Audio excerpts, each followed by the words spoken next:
E nosso estudo de hoje está na primeira carta aos Coríntios, capítulo 1, versículo 9. Fiel é Deus, pela qual fostes chamados. Emmanuel comenta na lição 63 do livro Ceifa de Luz, Serve e Confia. Frequentemente aparecem os companheiros que se dizem inabilitados para a tarefa que se lhes conferiu. Assumiram compromissos de que se afastam nas primeiras dificuldades, alegando incompetência. Iniciam empreendimentos de que se retiram logo surjam certos empeços, declarando-se frágeis para o trabalho a fazer, e retardam a execução de serviço que lhes carreariam paz e felicidade sem delonga maior. Se te sentes na órbita de semelhante problema, persevera no dever que abraçaste e não temas. As leis divinas jamais falham. A natureza não espera frutos de laranjeira nascente. A vida não senta a criança na cátedra do professor. Se repontam horas de crise dos encargos que te competem, mantém-te firme no lugar de trabalho em que o mundo te colocou e cultiva a certeza de que não te faltará auxílio para a concretização do bem a que te dedicas. Rememoremos as palavras do apóstolo Paulo quando nos assevera: fiel é Deus pela qual fostes chamados, conscientizando-nos de que Deus não nos deixará tentar empresa alguma acima das forças de que possamos dispor. Com semelhante dedução, prossigamos nas tarefas em que fomos engajados, com vistas ao bem de todos, agindo e aprendendo, trabalhando e servindo ante a bênção de Deus. O estudo de hoje ele é uma continuidade daquela sequência de estudos que nós já tivemos, falando sobre a importância de você dar continuidade àquilo que você começou. A gente tem um jargão no cristianismo que fala assim: a luz se acende e se leva adiante. Ponto. A gente, quando começar uma determinada tarefa, a gente tem que fazer de tudo para manter a disciplina, para ter o controle, dessa tarefa, manter a resignação no trabalho, mesmo que essas dificuldades elas vão aparecendo, mas a gente vai botar uma coisa na cabeça, Se o trabalho tiver que acabar mesmo, um dia ele vai acabar pela força das circunstâncias, mas não porque a gente desistiu. Ele vem exigindo da gente o seguinte, que a gente começar a pensar assim, principalmente nos trabalhos voltados para o Cristo. A gente começou a fazer um trabalho de entrega de quentinhas na rua. São 3 refeições diárias, Café da manhã, almoço e janta. Em 7 dias da semana. A gente está se propondo a um dia da semana a estar confeccionando alimento e levando para os moradores, pessoas que estão morando na rua. Então o que acontece? Naquele dia, aquele grupo de pessoas vai estar contando com aquela comida ali. Então vão estar utilizando a inteligência deles para se dirigir ao local, ao roteiro que a gente passa com o nosso carro, entregando os quentinhos. Você deixou de ir um dia, aquelas pessoas vão ficar com fome, porque o que acontece? Elas já estão contando que um dia tal da semana, que agora, o nosso caso atual é a segunda-feira, toda segunda-feira já sabe que vai ter o alimento ali, que o alimento é de qualidade, vão poder contar com aquela comida.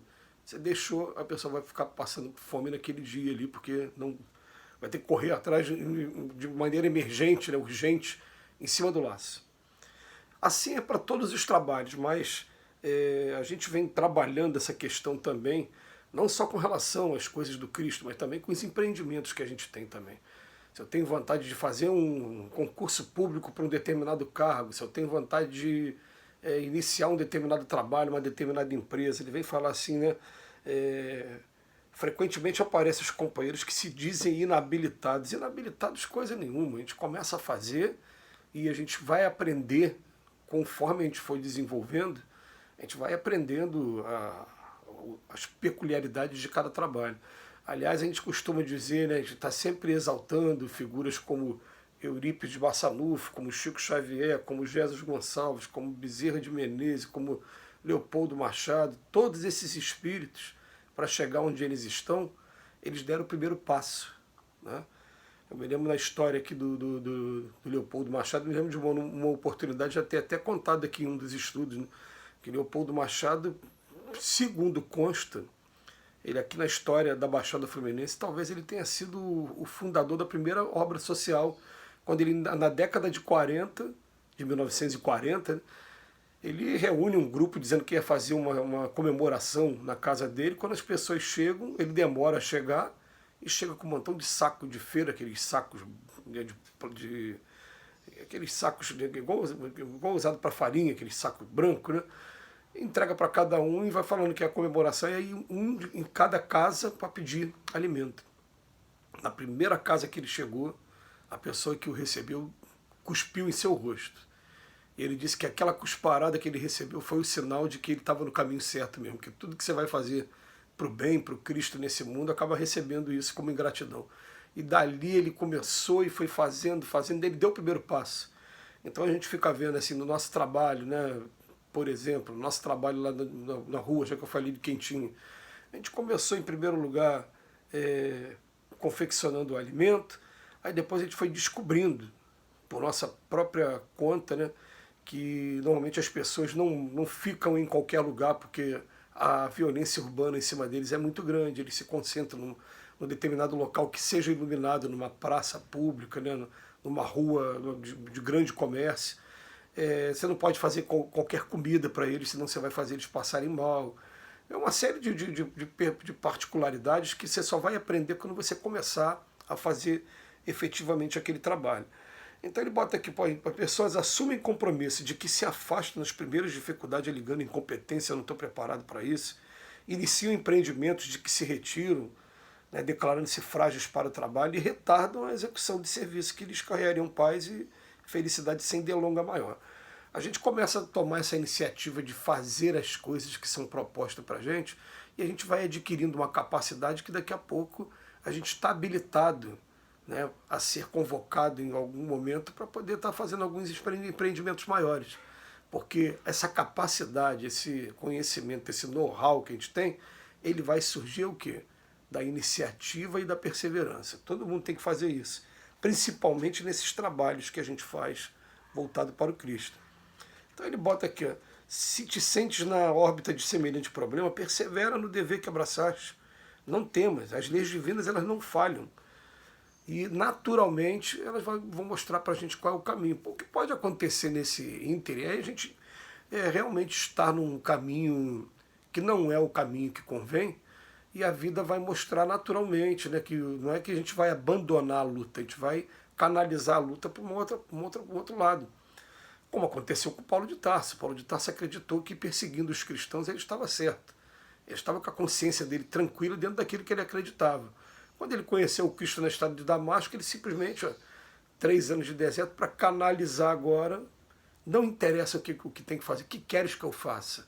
Ele foi fazendo, chegava no meio do caminho, era preso, encontrava incompreensão, encontrava toda aquela história maravilhosa que a gente conhece de Paulo de Tarso, mas cumpriu o papel dele. O papel dele era levar o evangelho ao centro maior da época da humanidade, que era o Império Romano. Ele foi para Roma, levar o evangelho para Roma. E dali o evangelho se plantou a semente entre aqueles grupos, os primeiros grupos de cristãos ali em Roma, e a gente tem hoje o evangelho por conta de uma pessoa igual Paulo de Tarso. Então, a natureza não espera frutos de laranjeira nascente, a vida não se senta nem a criança numa cátedra de professor. Agora, se você começou, mantente firme no lugar de trabalho. Ou então tem até uma coisa também que a gente está sempre trabalhando esse conceito, né? Se você tiver um dia que abandonar uma determinada tarefa, tenha certeza de que você está preparando alguém para dar continuidade, porque o trabalho no bem ele não pode parar jamais. As pessoas ficam contando aquilo ali, acende uma luz, e a luz, quando você acende a luz no meio da escuridão, ela é vista de longe. As pessoas vêm procurar, né, e precisam, a dor é muito grande. Então, ele bota que fiel é Deus pelo qual foste chamados. Vamos acreditar que é fiel esse Deus, ele está realmente nos dando essa vontade, nos alimentando essa vontade, e as coisas vão aparecendo na hora certa. Isso serve para mim também. Nós recebemos uma incumbência do plano espiritual para fazer uma coisa na nossa casa que a gente fica vendo assim, é coisa a longo prazo. Não, mas dá tempo de fazer ainda nessa encarnação, e nós vamos iniciar essa empreitada para fazer com calma. Já começou a jogar as sementes já, a gente vai fazer isso sim. Então ele bota com alguma dedução, né, com semelhante dedução, prossigamos nas tarefas em que fomos engajados com vistas ao bem de todos, agindo e aprendendo, trabalhando em serviço e servindo ante a bênção de Deus. Que Jesus nos abençoe hoje e sempre nos dê força para continuar nossos empreendimentos.